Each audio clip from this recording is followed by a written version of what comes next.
안녕하세요. 방문각 서울법원에서 법규를 강의하는 법학박사 강정훈 평가사입니다. 자, 이번 시간은 30일에 전체 수석하신 이동현 평가사님을 모시고 우리 법규 연기 스터디부터 1기, 2기, 3, 4기에 이르기까지 우리 스터디의 활용법, 또 답안지에 쓰는 스킬, 그 다음에 펜이라든지 잉크, 답안 분량 조정하는 거, 또 일주일 동안 공부 방법론 이런 내용들을 중심으로 해서 노하우를 들어보도록 하겠습니다. 자, 그러면 이제 법규가 우리가 주말마다 스터디를 하는데요. 연기부터 이제 4기 쭉 하는데, 그럼 이제 처음 이제 연기부터 이렇게 해가지고 스터디를 어떻게 활용하셨는지 좀 잘 설명 좀 부탁드려요. 네. 저는 일단 스터디가 되게 좋았던 게 어쨌든 시험이 짧게는 1년 아니면 이번엔 좀 코로나 때문에 늦춰져가지고 엄청 길어졌죠. 6개월을 하게 됐는데 1년이 생각보다 되게 길어요. 또 공부를 하다 보면 아주 길죠. 그 1년이 계속 새로운 걸 하는 게 아니라 반복한 거를 또 하기 때문에 좀 지루할 수 있는데, 그렇죠. 스터디는 그런 수험생에게 약간 일주일 살이처럼 딱 일주일만 사는 일주일살이.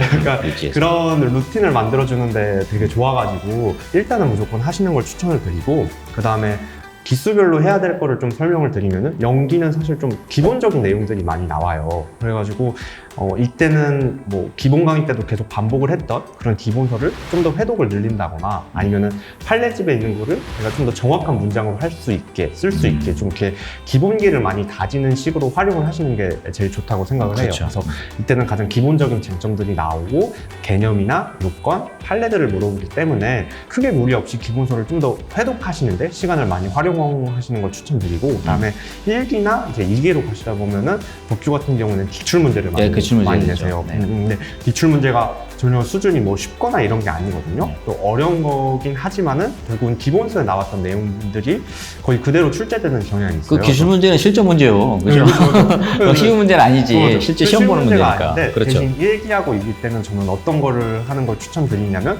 예를 들어 하자승계 같은 경우에도 문제가 나오게 되면은 대부분 수험생들이 결론은 다 맞추세요. 그렇죠. 그런 부분에서 포인트는 내가 이 두 행정 행위가 법률 효과가 동일한 목적을 지향하는지, 아니면은 예측 및 수익 가능성이 있냐 없냐, 요런 거를 판단하는 게 사실 그 문제의 핵심 포인트라고 생각을 하거든요. 근데 그런 거에 대한 판단이 없이 그냥 판례 태도에 따라 하자승계 인정함이 타당하다, 이렇게만 사안의 해결을 내버리시면은 좀 정답은 맞죠. 근데 나는 얘랑 그런 걸 얘기하고 싶은 게 아닌데, 쟤가 그렇게 결론을 내버리면은 나랑 얘기가 하기 싫나? 그러면 넌 좋은 점수 안 줘요.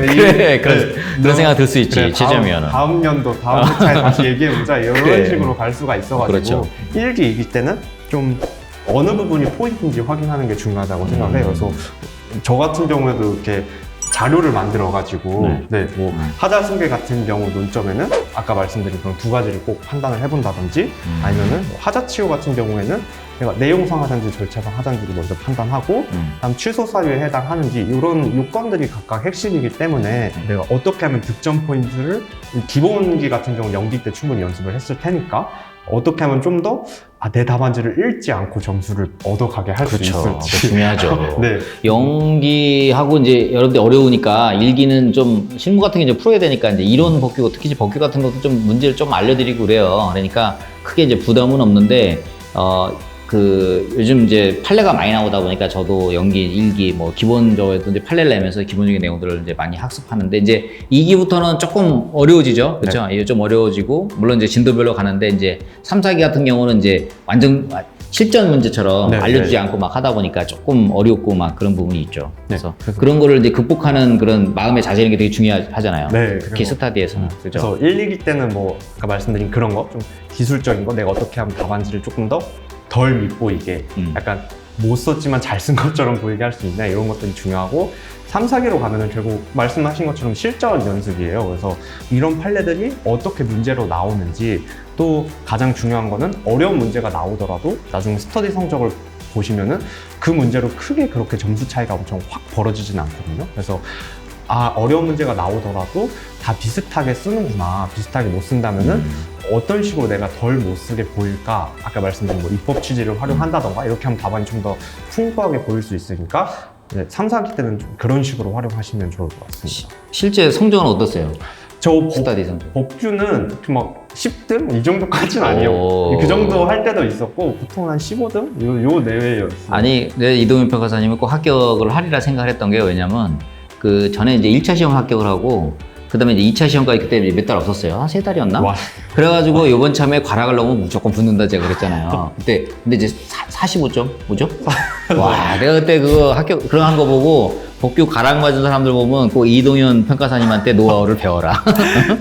3개월 만에 그죠? 어떻게? 그때도 했던 게 뭐 제가 사실 3개월인데 그리고 뭐 행정법을 학교에서 하긴 했지만 막 C 이렇게 말하면 전혀 그런 것도 공개하고 그래. 네, 기본기가 학교에서 그래. 없었는데 그래도 그 다음에 다른 사람보다 잘했다고 생각을 하는 거는 요건 포섭을 해서 최대한 출제하신 분한테 맞장구를 치려고 많이 노력을 그렇죠. 했었어요. 소교를 내가 많이 쓰라 그랬지. 소교. 네, 그렇죠. 좀, 사안에 포섭을 많이 해라. 원고적격 같은 경우에도 처음에 근거 법령이 어딘지 뭐 예를 들어 표준지 공식 같은 경우에는 구공법이 근거 법률이 된다 이렇게 그렇죠. 하나하나 그다음에 개별적 직접적 구체적 이익은 뭐냐 뭐 이의 신청이 가능한 점 아니면은 나중에 보상법으로 가면 그걸로 보상금이 산정되니까 그래서 개별적 뭐 이런 이익이 있다 좀 요건들이 있으면은 최대한 포섭을 하려고 했어요. 단순히 원고적격 인정되니까 소재비 적법하다 이렇게만 끝나면은 결론은 맞지만 그 결론을 맞추는 수험생이 한두 개 아니거든요. 그렇죠. 그럴 때는 좀 그 과정을 이렇게 포섭하는 네. 거를 잘했구나.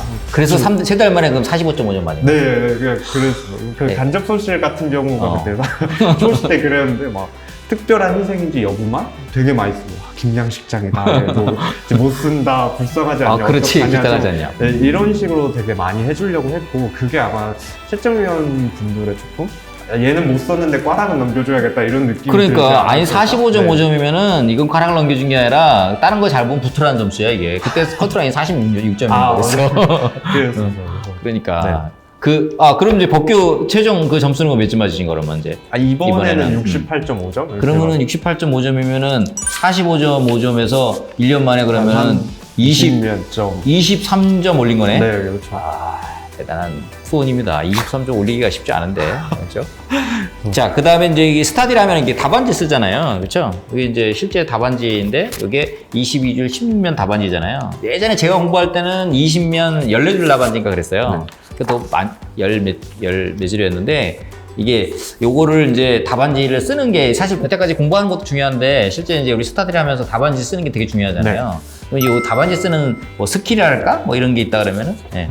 일단 법규는 답안지가 정형화돼 있긴 해요. 정형화돼 있죠. 논점의 정리를 쓰고 그다음에 행정작용의 목적, 법적 성질이나 의의, 그다음에 요건, 규정, 판례, 해석, 그다음 마지막에 사안의 해결 이렇게 해주시는 식으로 뭐 쓰면 그렇죠. 이게 이제 실제 답안지인데 우리 이동현 변호사님 이제 법규 채점팀장도 하고 있어서 지금 이렇게 지금 여기 우리 빨간 펜으로다가 이렇게 여기 그 첨삭도 해주고 그러잖아요, 그렇죠? 이제 본인이 이렇게 이렇게 수험자가 이렇게 답을 이렇게 쓰면은 써서 제출하면은 이제 우리 저를 비롯해서 우리 채점팀장님들이 같이 채점을 해가지고 여기다가 이제 점수도 주고 그다음에 이제 이렇게 뭐 첨삭 같이 그죠? 첨삭도 이렇게 해주고 그렇죠? 이렇게 해가지고 공부를 하시면 되는데요. 그러면은 요 답안지에 이게 이제 40점, 30점, 20점, 10점이잖아요. 네. 그러면 각 그 저거별로 저게 틀릴 거 아니야, 이렇게. 쓰는 답 내용도 그렇고, 그죠? 네네네. 그런 내용이 좀, 그런 노하우가 있다면, 그렇죠? 그거 좀 알려주세요. 일단은 뭐 크게는 어려워하지 않으셔도 되는 게 뭐 아까 말씀드린 것처럼 의의, 요건, 규정, 그다음 사안 포섭 이런 식으로만 해줘도 다른 분들보다는 훨씬 차별화된 답안지를 만들 수 있고 또 뭐 실무도 특히 그렇겠지만 법규 같은 경우도 문제 푸는 순서 이런 것도 시간 중요해요. 관리에서 좀 중요하다고 생각을 중요하죠. 해요. 그래서 저 같은 경우는 단순 암기형 문제 같은 경우, 뭐 예를 들어 올해처럼 타당성 조사나 감정평가 기준에 대해서 설명해라 이런 암기형 문제나 또 소송 요건 물어보는 문제, 권리구제 이런 것들은 딱 답이 정해져 있으니까 좀 시간을 단축하기에 좋은 문제. 그거 먼저 쓰나? 그러면 네. 이제 순서가 안 바뀌게 그대로 1, 2, 3, 4 이렇게 써야 되잖아요. 그렇죠? 네. 그럼 그거 남겨놓고 네, 뭐 그런 거 그렇게 쓰는 남겨놓고 경우도 있고.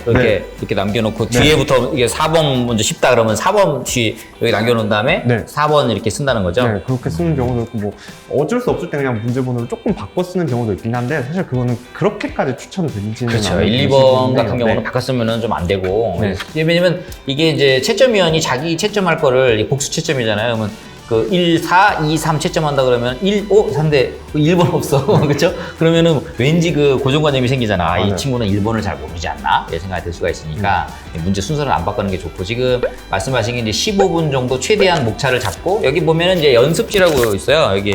근데 실제로 여기 연습지에다가 목차 잡은 다음에 이거 보고 또 여기다 쓰기가 쉽죠. 어렵죠. 그렇죠. 그래서 저는 이제 문제지에다가. 문제지에다가 네 문제 문제지에다가. 한 번에 하고 대신 목차 잡는 순서는 아까 말씀드린 뭐 빨리 끝나는 문제 먼저 잡고 먼저 잡고. 그다음에 갑주장 타당하냐 이런 거는 사실관계를 다 읽어보는 수밖에 없어요. 왜냐면 그렇죠. 거기에 있는 요건들을 내가 포석을 요새 해줘야 문제가 되기 때문에. 님 페이지에서 법 조문까지 하면 막 5, 6페이지까지 네. 그러니까 문제 자체만 다 읽어보는데도 정독하면은 보통 한 2, 30분 걸려요. 맞아요. 문제 정독하는 거. 그러면은 그 스타디에서 이게 딱 요 사실관계 내용 못 알으면 요거는 결론을 딱 알고 들어간다는 거잖아. 결국 그죠?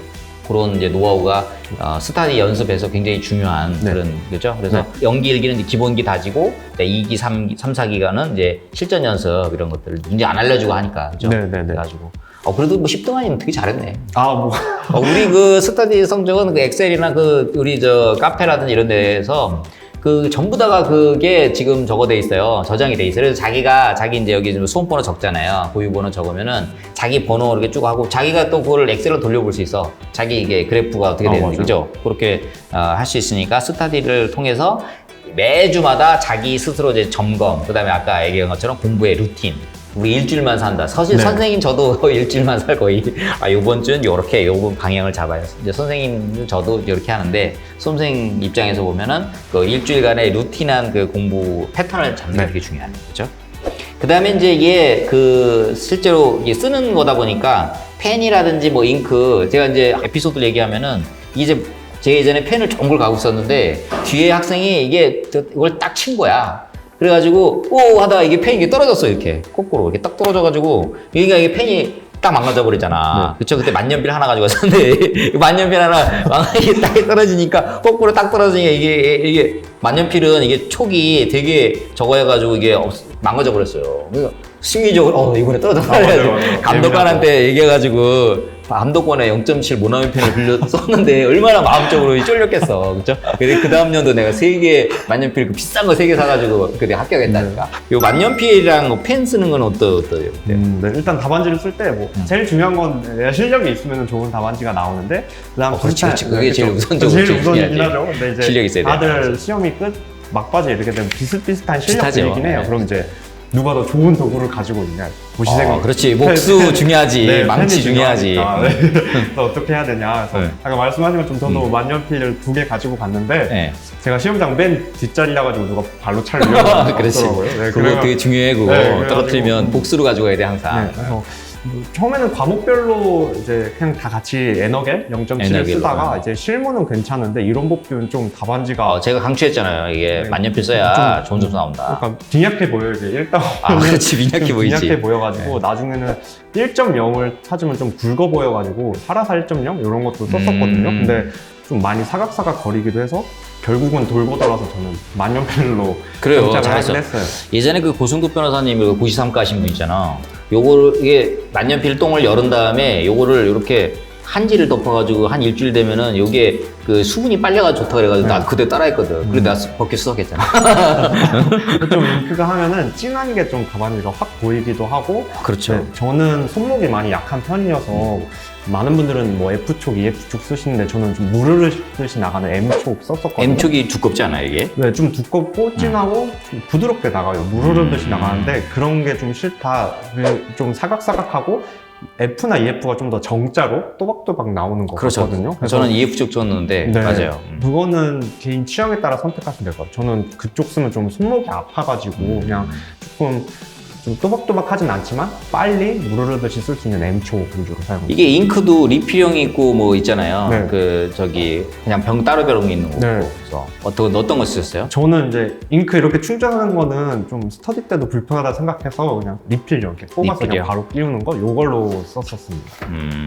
그러면은 실제 이게 이제 배점별로 이게 답안 분량이라든지 이게 좀 차이가 있잖아요. 네. 그렇죠? 그런 좀 노하우를 좀 전수해 주신다면은? 그래서 일단 다른 과목도 마찬가지긴 한데 일단 10점당 한 목차 4개, 일단 많으면 한 6개 정도를 잡는 것 같아요. 한 1.5쪽 정도? 네, 1.5에서 2 이렇게 되긴 네. 하는데 법규는 다른 과목 특성상 판례도 좀 더 길게 쓰고 사안의 해결도 충분히 검토를 해주다 보면 답안지 분량이 조금 늘어나게 되는 건 맞긴 한 것 같아요. 그래서 그 부분 좀 감안해 주시고 또 오해하지 마셔야 할 게 많이 쓰면 점수가 높아지냐 이제 이거는 큰 아닌 것 같아. 상관관계가 없어요.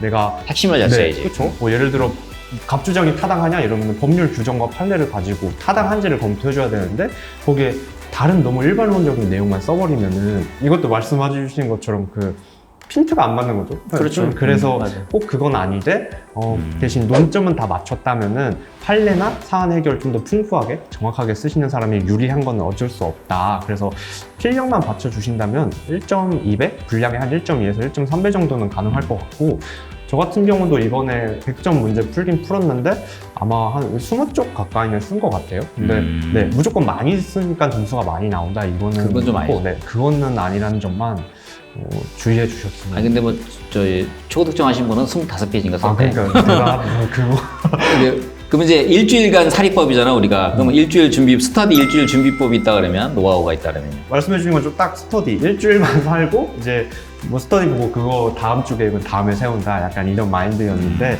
이제 저는 스터디 문제가 주어진다고 해서 일주일 동안 그것만 보진 않았어요. 왜냐면 저랑 지금 결국 시험장에서는 단연차들과도 내가 경쟁을 해야 될 텐데 그렇게 하기 위해서는 일주일 동안 전범위, 뭐 행정법이나 기본 강의, 뭐 보상법규 이런 건 다 1회독은 해야 된다고 생각을 했고 그래서 요일별로 나눴어요. 예를 들어 뭐 토지보상법 같은 경우에는 양이 많으니까 손실보상 총론, 강론 나눠서 이틀을 본다. 그다음에 부동산공시법이랑 감정평가사법은 뭐 각각 하루씩 이렇게 본다. 그다음에 행정법은 하루 본다. 아니면 내가 뭐 부공법이나 감사법은 결국 행정법이랑 엮어서 문제가 많이 나오기 때문에 그 부분은 조절하고 그다음에 마지막 금요일에 스터디 문제 한번 확인하는 정도로 딱 이렇게 해서 나눠서 했었어요. 그럼 이제 우리 마지막으로 우리 전체 수업하신 이동표 선생님 뭐 우리 수험생분들한테 뭐 당부 말씀 한 말씀 해주시면 뭐 좋은 일에도 한 말씀. 네, 그래서 뭐 이제 공부하시는 거는 어쨌든 나중에 가면은 다 같은 걸 배우고 하니까는 뭐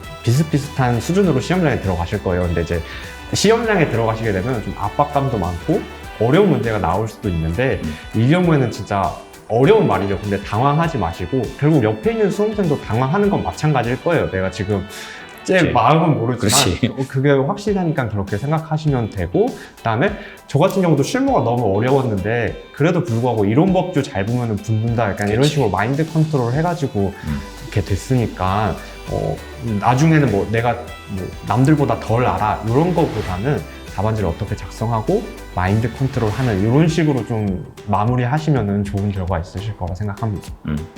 시험장에서 그 법규 강정호 선생님 목소리가 들리면은 무조건 환청이 들린다. 환청이 들렸지. 저도 들렸어요. 세 과목이 한 과목이 되면은 이게 합격한다. 그죠? 시험장에서 제 목소리 들리면은 그건 무조건 법규는 합격한 거예요. 그죠? 그래서 국가배상 문제 풀 때 환청이 들렸어요. 환청이 들리지. 환청이 와, 내가 제 강의 열심히 들으셔가지고 많이 들으시는 분은 뭐 100분 들으신 분도 있더라고. 그거 녹음하셔가지고. 그렇죠? 그래서 하여튼 뭐 시험이라는 게 이게 어려운 게요. 새로운 걸 한 게 아니라 똑같은 거를 계속 반복적으로 1년 이상 공부하는 거가 이제 어려운 거예요. 여러분들이 그래서 그 반복 보고 또 보고 저처럼 이제 앵무새 전략으로 계속 그렇게 하는 게 상당히 그 어려운 건데 그거를 여러분들이 1년간 또 그 넘게 이렇게 해가지고 동차하시는 분들은 한 1년 반 정도 되겠죠. 그래서 그거를 극복하시는 것이 굉장히 여러분들 그 합격하는데 되게 중요한 일이 아닌가 싶습니다.